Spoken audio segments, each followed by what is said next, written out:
Bot straight tayo guys, Duterte teen. Tunay na laya. Kay gandang awitin. Ni Attorney Jimmy Bundok. Ang kalayaan, ipaglalaban. Ang kalayaan. Duterte, chant dapat. Duterte. Duterte. Ano ba, Duterte din? Kalayaan ang sigaw ng maraming Filipino. Dapat lumaya si former President Rodrigo Roa Duterte. Diyan sa ICC. Alam niyo po ba? Sabi ko nga ho sa inyo hindi maganda ang ginawa ng International Criminal Court na sumunod lamang sa utos ni Bangag. Dahil ito ay mapupulaan ng maraming bansa at magsikalasan ang lahat ng miyembro ng International Criminal Court. International Criminal Court dapat ho hindi ho ito pinopolitika. Ang problema ho, bumabalot na ho ngayon sa buong mundo na alam na ho ng lahat ng mga tao na ito ay nagagamit sa pamumulitika.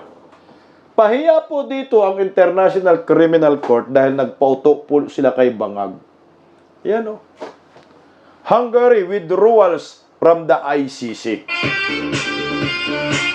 Nilayasan po ng Hungary ang ICC.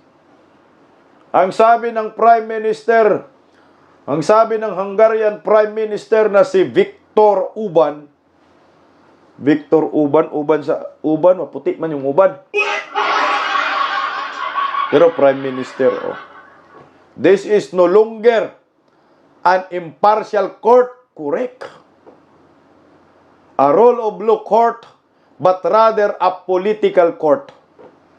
This very important court has been diminished to political toll and Hungary wishes to play no role in it. Kota, magsunod-sunod to guys. So ngayon, mawawasak ang International Criminal Court. Ilan na lang matira dyan? Baka gusto ko pong Hungary at Austria nag-withdraw na yan. Gusto ko pong marinig sa susunod na mga araw na lahat ng mga miyembro diyan sa ICC na taga Southeast Asia region ay mag-withdraw. Putay na, pahiya kayo dito.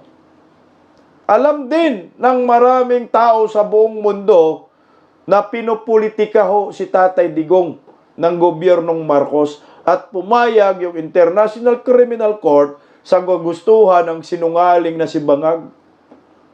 So ngayon, ano ang kredibilidad ngayon ng ICC? Ano yung pinanghahawakan nilang kredibilidad? Wala na sila ay patas. Dahil tama yung sinabi ng naturang Hungarian Prime Minister, ito ay hindi na impartial na korte. Ito ay bias na. Ito ay ginagamit na para sa politika. Ay sunod-sunuran kayo sa politika. Bakit?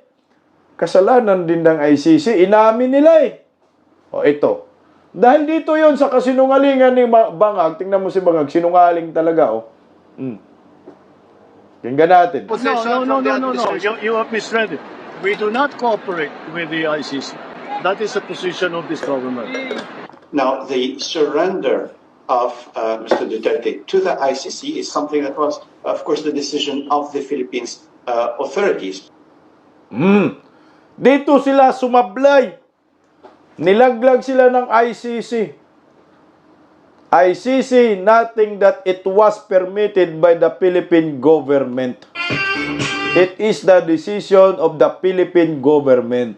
So, ibig sabihin kayo, ICC, nagpagamit kayo sa sinungaling na presidente ng Republika ng Pilipinas para lang si Tatay Digong i-kidnap ninyo. So ngayon, managot kayong lahat sa mga Pilipino. at dapat kasuhan kayo International Criminal Court ng kidnapping kasama itong si Bangag. Ngayon, pahiya kayo ngayon. Kasi titiwalag man lahat ng mga mga miyembro ng ICC. Liwanag eh. Dapat hindi ito political court. Ang nangyari, ito ay nagagamit ng mga sakim, ng mga politiko, mga traidor, itong ICC. So, sa susunod na araw, hintayin natin kung sino pa yung kakala sa ICC. Pag itong ICC mabuwag, ito ay kasalanan ni Bangag. Makapangyarihan talaga si Duterte. Pag mabuwag itong International Criminal Court, ibig sabihin, makapangyarihan si Digong. Kasi, nabuwag siya dahil kay Duterte. Dahil ang buong mundo nakatutok sa kaso ni Tatay Digong. At ang buong mundo alam na kidnapping ang ginawa ng Bangag admin na ito kay Tatay Digong gamit ang ICC.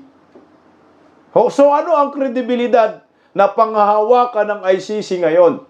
Na pumayago sila na kidnapin si Tatay Digong sa pamamagitan ng extraordinary rendition. Sagat palaka! Sabi ni Mario de la Cruz, sana nga wala ng member dyan. Mangyayari na yan talaga ngayon. Kasi kalukuhan man. Yung tao, nagalit sa mga kriminal, durugista, nandyan sa ICC.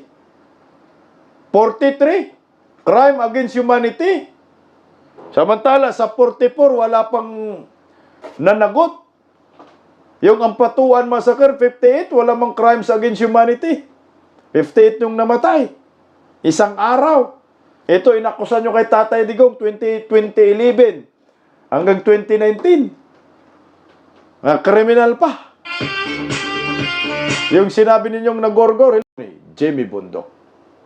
Siya, pero ang daming umaangal. Masyado daw disciplinarian, masyadong matapang. Ang title ng kanta na to, Tunay na Lion. Nung kinanta ko kay Tatay Digong to, lumuha siya. Hindi ito masyadong kilala. Pero ang pintuan ba, pag walang bisagra, bubukas pa yan? Hindi. It swings freely dahil may bisagra. Parang tao, we are free because of the laws.